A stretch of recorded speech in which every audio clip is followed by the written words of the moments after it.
You know what amazes me? That the church has a history of being so very good at generating ill will.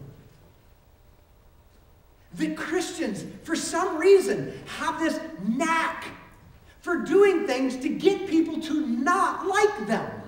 It's amazing. I mean, I'm looking at church history. There were the Crusades. Boy, that elevated the likability factor. But we don't have to go to ancient history. I mean, look at our own history that we're familiar with. And what do we see? We see church abuse scandals. And we see money-grubbing pastors and evangelists. And everybody knows they're just out to build their own financial empire, except for the few naive Christians who keep funneling them money. And whenever there's a social issue that particularly riles us up because we don't like it, we picket, we protest. We try to muster up political might and get involved in the political arena to mix it up with either the liberals or conservatives, depending on who we like or don't like, to get a given issue. So that we can get our justices in and we can get our political figures in, and we're going to mix it up. And we have generated so much ill will that most people don't like Christians. They don't like the Christian church. Why should they? And because we're not particularly liked, and because we haven't gotten a lot of good favor stored up, no wonder we have so little impact. I remember reading just this last week that there's a Portage, Kalamazoo area school that's putting on a play that has a gay theme to it. And then I read that there's this church in Oklahoma that's going to send people up to picket and protest. And I'm thinking, perfect. Great. Just what we want. And you get images, you know, of the people carrying signs, you know, God hates homosexuals or whatever, you know, or the people who picket abortion clinics or bomb them in the name of God. That's really, really consistent. And it got me to thinking. I turned out that group didn't show up, for which I was very, very grateful. But I thought to myself, if Jesus were here living in our area and he heard this play was going on and he felt compelled to do something, what might he do? You know what I believe Jesus would do? I believe he'd show up and he'd have a little hot chocolate stand and he'd give hot chocolate to people walking in. I believe he would meet some kind of need. He would exhibit some practical expression of love to people, even if those people were doing something he might not approve of. Because Jesus did not simply serve people whose lifestyles he liked. He served everybody because he loved them all. And that wasn't condoning something that Jesus might have thought was wrong. It was loving people that he knew needed to be rescued, which is basically, last I checked, every person. And if the church would do a lot more serving and a lot less picketing, protesting, and being an activist, maybe we generate enough goodwill, they'd listen to the message we have to share. And maybe they'd be less skittish and less skeptical because they'd actually like us. Just a thought. But it seemed that's how it worked with Jesus. And it seems that's how it worked with the early church. And whenever we stop being a servant, we start acting in unlikable ways.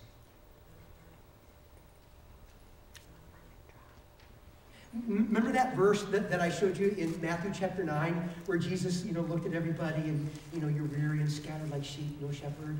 The next verse, a lot of Christians know. Jesus kind of gathered some of his followers and he said, the fields are white to the harvest, and the harvest is plenty, the laborers are few, so pray that God will thrust laborers into the harvest.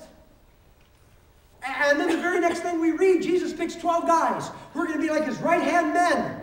And the first thing he does after he picks them is he sends them out. And I want you to notice his instructions in sending them. He says, Jesus sent out the 12 apostles with these instructions. Go and announce to them, the people, that the kingdom of heaven is near. In other words, the Messiah is at hand. The deliverer is here. Things are happening. Then he says, heal the sick, raise the dead, cure those with leprosy, and cast out demons. Give as freely as you have received. In other words, I've given you power to do certain things. Use the power and ability I gave you to do good to everybody you can. In Jesus' mind, if you're going to preach the message, you had better perform the service. Because the service settles people so they'll hear what you have to say. You can't do one without the other. When the church stops serving, it stops being the Jesus movement. It stops creating the kind of goodwill. It stops settling people so they can even hear what the church has to say. Here's an idea. The next time somebody does something you do not like, the next time you find somebody embracing a lifestyle that you think is reprehensible, go serve them. And you'll be a lot like Jesus. Well, as I was kind of mulling this around in my mind, something else occurred to me. And what occurred to me was that serving people quiets concerns about your motives. See, for the most part, when somebody comes to us and they make a big promise of something they're going to do, one of the first things that happens is we go, well, I wonder what they really want. I wonder what they're really after. I wonder what their motives really are. And when we come to people and say, oh, Jesus is the way, Jesus is the answer, he'll change you from the inside out, come and be a part of us, they're going, yeah, what are you really after? Are you after my money? Are you just trying to build up some kind of power base because you're into the political thing? You just out for another scalp that you can, put on your wall, somebody else you got? What are you really after? People are basically skeptical about motives because we wonder whether anybody's really out after our interest and not just their own. I remember I was in graduate school and I was married at the time and I was working full time and I was trying to finish grad school and finances were tough. One night I got a call from a buddy of mine that I did my undergrad work with whose name was Roy. I hadn't seen him for about a year or so. And, I was like, hey, Roy, how you doing? Fine, how are you? Great, we caught up a little bit. And he goes, oh, man, you know what? When we were undergrad, we were in the same society together. Man, I just loved it when you were chaplain. I really loved your messages. Thank you, Roy. And I know you really sacrificed to get through school, and I appreciate that. Thank you, Roy. Well, we need more people like you. And I'm going, Roy, just keep talking, man. I'm enjoying this conversation. This is awesome. Yeah. And, but he's going on, and I'm thinking to myself, dude, what do you want? Right? Have you ever had a conversation like that? It's like, okay, you slathered on enough butter. What do you want? And then before I said, things are probably still financially tough at school yet. He said, I'd like to do something that would help. And a part of me said, Roy's going to give me money. Yes!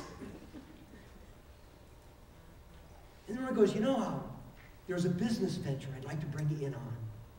It could really meet all of your needs. And I said, Roy, stop. I shouldn't say this in Michigan, but I went, is this Amway? And there was this long silence. And then it was, well, yes. Oh, that's right. Not interested right now, blah, blah, blah. But it's like, oh, man, all this butter. You know what? You weren't concerned about me. You're concerned about building your own empire. Most of us, people come making promises, what we'll do, what we won't do, what life will be like. I say, yeah, what do we really want? How is it that we can get people not only to like who we are, but trust what our intentions are? And the answer is, according to the life of Jesus and the pattern of his early followers, serve other people without condition, without strings, over and over again.